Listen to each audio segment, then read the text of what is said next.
Hello दोस्तों, नमस्कार। कैसे हैं आप लोग दोस्तों? स्वागत है आपके अपने यूट्यूब चैनल करंट अफेयर जैसे हिंदी भाई हमें सर।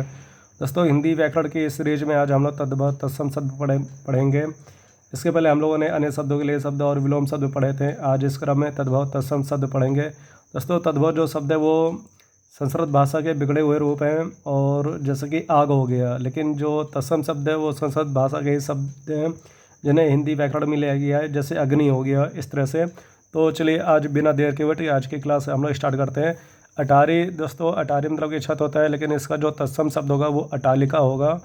अटालिका ओके दोस्तों। जैसे नहीं बोलते कि ऐसी हंसी जिससे अटालिका तक हिल जाए तो उसे अट्टहास कहते हैं। तो अटालिका यानी छत। अंगोछा, अंगोछा का तत्सम क्या हो जाएगा? अंग प्रोछा। देखिए, अंग मतलब किट गया, हमारा जो शरीर के अंग होते हैं तो उसको जो पोषण के लिए कार्य किया जाता है, ठीक है, तो वो अंग प्रोछा है। फिर अदरक का, ठीक है, अदरक जो मतलब कि चाय में डाली जाती है उसका तत्सम क्या हो जाएगा? अदरक। ठीक है, अमूल का अमूल्य हो जाएगा दोस्तों। देखिए, ये सभी जो शब्द है ये शुद्ध संस्कृत शब्द हैं और इनको इसी रूप में लिया गया तो ये तत्सम शब्द कहलाते हैं। ये थोड़े कठिन होते हैं। अमीय का अमृत हो जाएगा। अमृत और अमीय दोनों एक दूसरे के पर्यायवाची भी। अचरज का आपका तत्सम शब्द क्या हो जाएगा? आश्चर्य हो जाएगा। देखिए दोस्तों, ठीक है, अंगरक्षा, अंगरक्षा का क्या हो जाएगा? अंगरखा लिखा, ठीक है। तो दोस्तों, अंगरखा यानी जो हमारे शरीर की रक्षा करे तो उसको तत्सम शब्द क्या हो जाएगा? अंगरक्षक हो जाएगा। फिर अंधेरा, अंधेरा का क्या हो जाएगा? अंधकार हो जाएगा। तो इस प्रकार से आप याद कर सकते हैं। देखिए, बहुत ही सरल है, लेकिन कुछ लोग कहते हैं कि सर बहुत ही कठिन है। ऐसा कुछ भी नहीं है, ठीक है। अगर आप याद कर लेते हैं तो आपके लिए सरल हो जाएगा। नहीं याद कर पाएंगे तो कठिन तो रहेगा ही। आकाश लिखा है, देखिए आ लिखिए, यहाँ पे काज है यानी कि कार्य हो गया, अकार्य हो गया। देखिए सरल है। अर्क, अर्क लिखा है तो इसको हम लोग बोलते हैं अर्क। जैसे कि सूर्य भगवान को अर्क देते हैं, जल देते हैं, उसी को अर्क बोलते हैं। आशीष का क्या हो जाएगा? आशीष हो जाएगा। देखिए दोस्तों, यहाँ पे जो शुद्ध शब्द लिखे हुए वही आपके तत्सम होते हैं, जो इसके बिगड़े हुए रूप है वो तद्भव कहलाते हैं। अब अखरोट लिखा है तो इसका क्या हो जाएगा? अछोट हो जाएगा। अछोट हो गया। अखाड़ा का क्या हो जाएगा? अछवाट हो जाएगा। अखाड़ा जहाँ पे कुश्ती खेली जाती है, ओके दोस्तों, अछवाट। इस तरह से आप याद कर सकते हैं। अधूरा लिखा है तो इसका क्या हो जाएगा? तो इसका अर्ध हो जाएगा, ठीक है। ये अपूर्ण भी हो सकता है, आप अपूर्ण लिख दीजिएंगे, कोई दिक्कत नहीं। अमचूर, देखिए अम मतलब कि आम्र हो गया, आम्र का ही हो गया। अब चूर कह रहा है तो चूर्ण हो गया, आम्र चूर्ण। इस तरह से अषाढ़ लिखा है, इसका क्या हो जाएगा? अषाढ़। दोस्तों, अषाढ़ का एक दिन रचना भी है, ठीक है, मोहन राकेश की। फिर अकेला, अकेला का क्या हो गया? एकल हो गया। ओके दोस्तों। अंधा का क्या हो जाएगा? अंध हो जाएगा। तो इस प्रकार से आप याद कर सकते हैं। अगुआ, अगुआ मतलब जो सबसे आगे चलता है उसको हम लोग क्या बोलते हैं? अग्रणी कहते हैं। नहीं बोलते कि बहुत बड़े अगुआ बने हो, ठीक है, आगे आगे चले रहो। अंश मतलब कि ठीक है हिस्सा हो गया, तो अंश यहाँ पे हमारा जो शुद्ध शब्द है इस प्रकार से होता है अच्छत। देखिए अच्छत में, ठीक है, यहाँ पे ये इस तरह से। देखिए दोस्तों, जहाँ पे च और छ एक साथ आएगा तो उसको हटा के हम लोग छतरी वाला छा लिखेंगे। ओके दोस्तों। आकाश का क्या हो जाएगा? आकाश।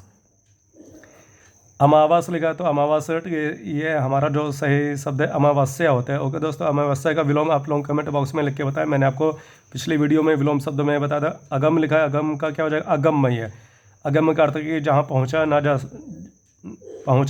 जा सके। अनाड़ी का क्या हो जाएगा? अनार्य है। ओके दोस्तों, इस प्रकार से आप याद कर सकते। अनजान लिखा है तो अनजान का क्या हो जाएगा? अनभिज्ञ। अनभिज्ञ का अर्थ है कि जो कुछ भी ना जानता हो, ठीक है। इस प्रकार से आप याद कर सकते हैं। अनाज लिखा है, अनाज का क्या हो जाएगा? शस्य हो जाएगा। फिर अर्पण लिखा है तो अर्पण ठीक नहीं लिखा है, ठीक है, इसका कैसे लिखा जाता है? अर्पण। इस तरह से लिखा जाता है। ओके दोस्तों। अहिर का क्या हो जाएगा? आभीर हो जाएगा। ओके दोस्तों। अजान लिखा है तो अजान का क्या हो जाएगा? अज्ञान। अज्ञान मतलब कि जिसके पास कुछ भी ज्ञान हो उसको अज्ञान कहते हैं, लेकिन उसका तद्भव रूप क्या हो जाएगा? अजान हो जाएगा। फिर अक्षर देखिए दोस्तों, यहाँ पे च और छ एक साथ आ गया, ठीक है, तो यहाँ पे अक्षर इस प्रकार से। अभी जैसे कि मैंने आपको बताया कि अगर च और छ एक साथ आ जाए तो उसको हटा के छतरी वाला छा लिख देंगे। अहेर लिखा है, अहेर मतलब कि शिकार करना, तो इसका क्या होता है? आखेट। ओके दोस्तों। फिर आँख का क्या हो जाएगा? अच्छी। एक बात और दोस्तों, जहाँ पे खा जाए ना वहाँ पे भी छाए आ जाता है। जैसे कि खेत है तो खेत का क्षेत्र हो गया। इस प्रकार से आग का अग्नि होता है, ये तो सभी लोग जानते हैं। अग्नि होता सन, कृषाणु, पावक, ये सब इसके पर्यायवाची हैं। आंसू का क्या हो जाएगा? आपका अश्रु हो जाएगा। अश्रु। कमेंट बॉक्स में आप लोगों ने लेके बताया कि आंसू का, ठीक है, बहुवचन क्या होगा? आलस का आलस्य हो जाएगा। इस प्रकार से आप याद कर सकते हैं। देखिए दोस्तों, बहुत ही सरल है, ठीक है। आम का क्या हो गया? आम्र हो गया।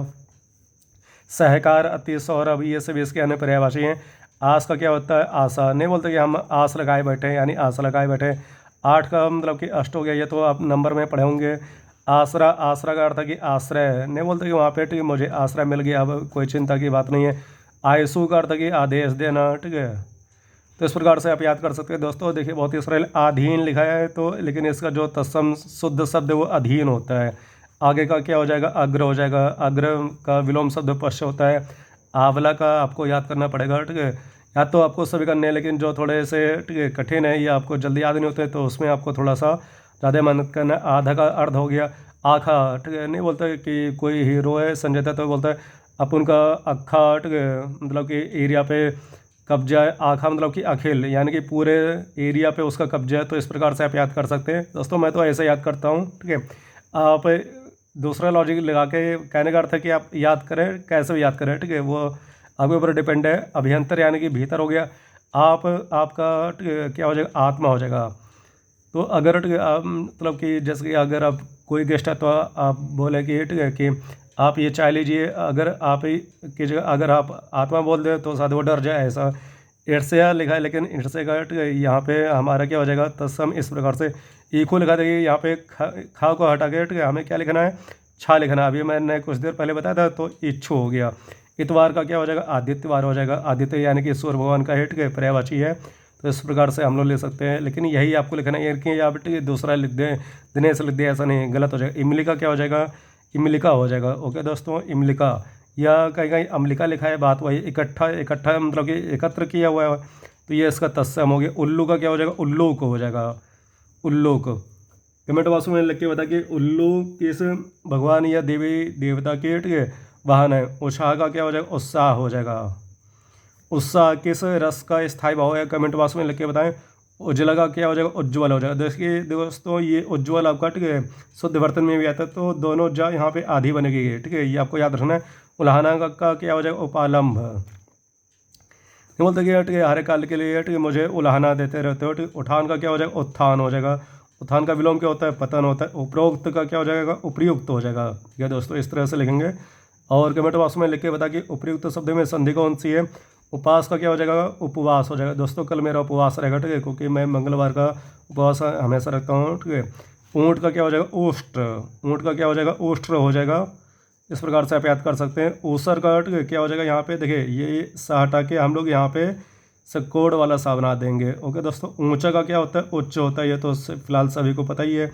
तो दोस्तों इस प्रकार से हम लोग 64 तद्भव तत्सम पढ़ें। आई होप आपको ठीक है जो हमारा आज का कंटेंट है या क्लास है वो आपको अच्छी लगी होगी। आज के लिए इतने करते हैं, ठीक है। और आज के लिए आपका क्वेश्चन ये है कि हिंदी साहित्य में किस कवित्री को आधुनिक की मीराबाई कहते हैं। इसका आंसर आप लोग कमेंट बॉक्स में लिख के बताएं। ओके दोस्तों, जय हिंद।